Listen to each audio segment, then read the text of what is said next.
फरमा लें। आमीन। शुक्रिया।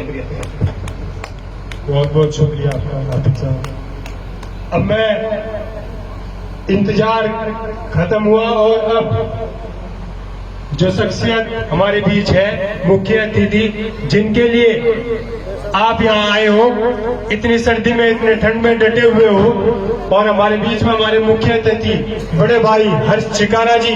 अब मैं उनसे निवेदन करूंगा कि वो अपनी बात को रखें और सभी से निवेदन करूंगा कि तालियों के साथ, जोरदार तालियों के साथ इनका स्वागत करें।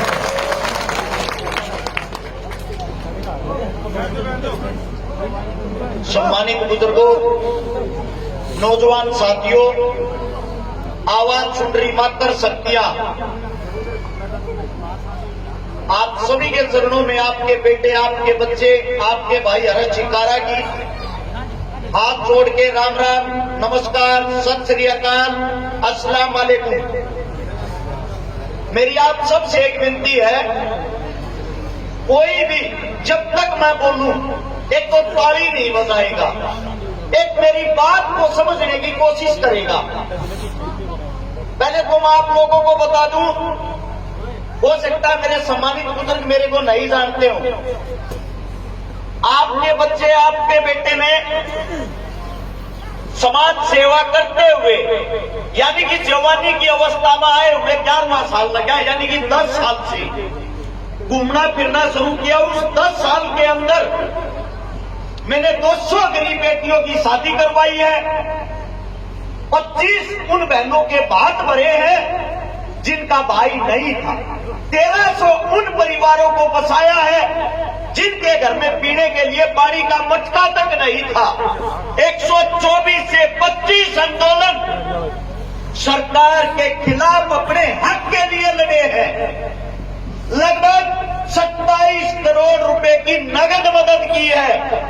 और मैं आप लोगों को बताता हूं, ये हिंदू मुसलमान ये चीजें मेरे को तो पता ही नहीं कहां से आई, कैसे आई, क्यों आ रही है। सरकारें आप लोगों का मूर्ख बनाती है, अपना वोट बैंक बनाती है। आपके क्या आज तक कोई हिंदू मुसलमान करने वाला काम आया?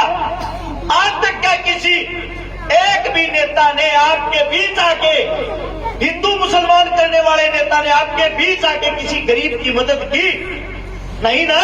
फिर आप लोग क्यों मूर्ख बन रहे हो? सबसे पहले आप लोगों को बताता हूं, मैं खाली बातें नहीं करता।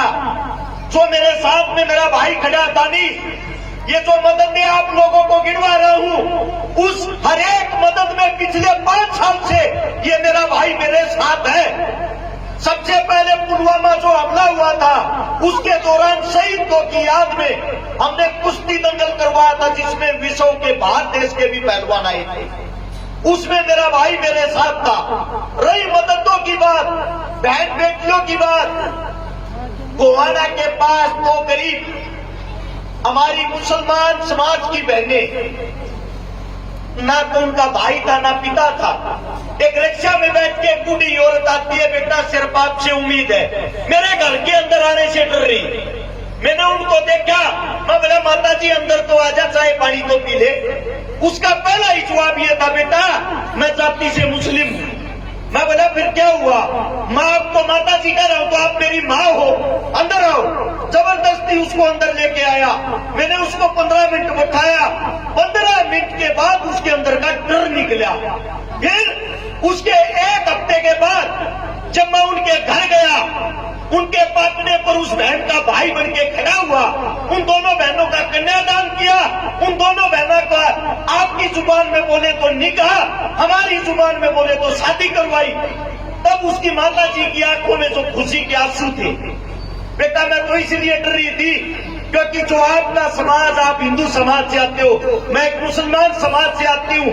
हम हर रोज ये टीवी देखते हैं, ये खबरें सुनते हैं। इन खबरों के कारण हमारे को डर लगने लग गया है इन चीजों से। सच्चाई तो ये है, हिंद के 2 बेटे, हिंदू और मुसलमान सबसे ताकतवर बेटे हैं, लेकिन मूर्ख वे हैं जो अपने आप को एक दूसरे का दुश्मन समझते हैं। मैं गारंटी देता हूं, आप किसी नेता का भाषण मत सुनो, आप टीवी मत देखो, अगर कहीं भी हिंदू मुसलमानों के बीच झगड़ा हो, मैं ये कहता हूं सरेआम चौक के बीच मेरे को जूत मारना आके, कहीं भी कोई भी लड़ाई नहीं है। दूसरी बात, हमें एक दूसरे से सीखना चाहिए।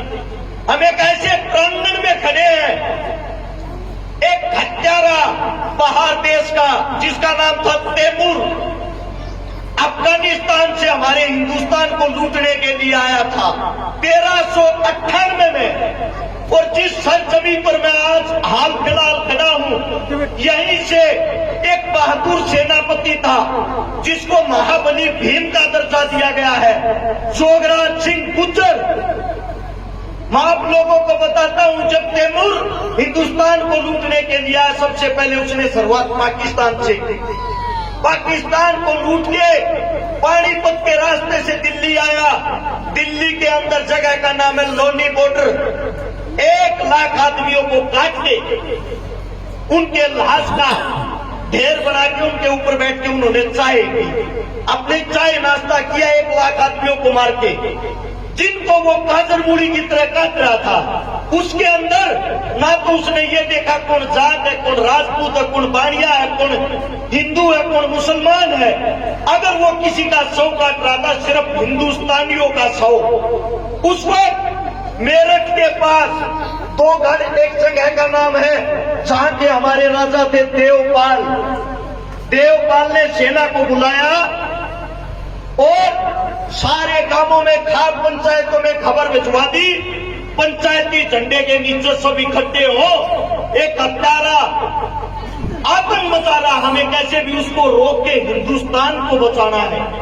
वहां पे सेना इकट्ठी होती है, जिसका सबसे मुख्य सेनापति बनाया जाता है जोगराज सिंह गुज्जर को, जिसकी 7 फुट 9 इंच हाइट, 320 किलो वजन, एक ताकतवर कर्मचारी सेनापति हमारे बीच में भीम की तरह खड़ा हुआ था।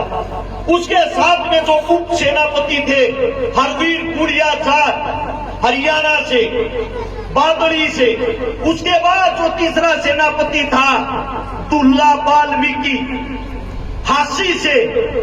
इन तीनों की जिम्मेदारी थी अपने हरेक समाज के भाई बहनों को इकट्ठा करो और उसको कैसे न कैसे करके रोकना है। इन्होंने दिन रात एक करके हिंदू मुसलमान सिख अपने सारे भाईचारे को इकट्ठा किया और उस युद्ध के दौरान 80,000 सैनिक इकट्ठे किए। वे सैनिक नहीं थे, आपकी खाप पंचायत के आप जैसे बुजुर्ग थे, आप जैसे नौजवान थे, उन सबको इकट्ठा करके और तैमूर के साथ लड़ाई शुरू की, जिसमें 40,000 हमारी माताएं बहनें भी थी। हमारी संख्या 1,20,000, तैमूर की संख्या 2.5 लाख। युद्ध शुरू होता है मेरठ से युद्ध शुरू होते होते हरिद्वार पहुंचता है। भाईचारे की बात सुनना, जब यहाँ पे तैमूर को हरवीर गुड़िया जाट घेर लेता है अपने सैनिकों के साथ और तैमूर की छाती में भाला घोंप देता है। जैसे ही तैमूर की छाती में भाला घोंपा, 60 तलवारबाज हरवीर गुड़िया पे टूट पड़ते हैं। हरवीर गुड़िया के गात की छालनी बना देते, पूरे शरीर को काट देते हैं। और जोगराज सिंह गुज्जर, यादव, ब्राह्मण, पंडित, मुसलमान, सबकी एक आवाज होती है, हमारा भाई मार दिया, अपने भाई का बदला लेंगे, इसको यहीं पे रोकेंगे। सबके सब उस भारी भरकम सेना से भिड़ जाते हैं। वही जोगराज सिंह गुज्जर एक कंधे पे 265 किलो के अपने भाई को उठा रहा और दूसरे हाथ में तलवार लेके अपनी सेना के साथ गाजर मूली की तरह उस फौज का सफाया कर रहा। यही ये वही सरजमी, वही जगह है जहां से उस हत्यारे तैमूर को वापिस अपने देश में भगा दिया। ये आप लोगों की एकता थी, ये आप लोगों की ताकत थी। आज आप लोग इतने मूर्ख हो गए हैं, आप लोग सब कुछ भूल गए हैं। मैं आप सबसे पूछना चाहता हूं, किताबें पढ़ो। भगत सिंह का वकील कौन था? मुस्लिम। महाराणा प्रताप राजपूत राजा, उसका सेनापति कौन था? मुस्लिम। आप किताबें तो पढ़ते नहीं, हिंदू मुसलमान में घुसे हुए हो। अरे मूर्खों, आंख खोलो, उसको देखो जो हमारे देश का प्रधानमंत्री बना बैठा है, नरेंद्र मोदी। उसकी जाति क्या है, क्या किसी को पता है?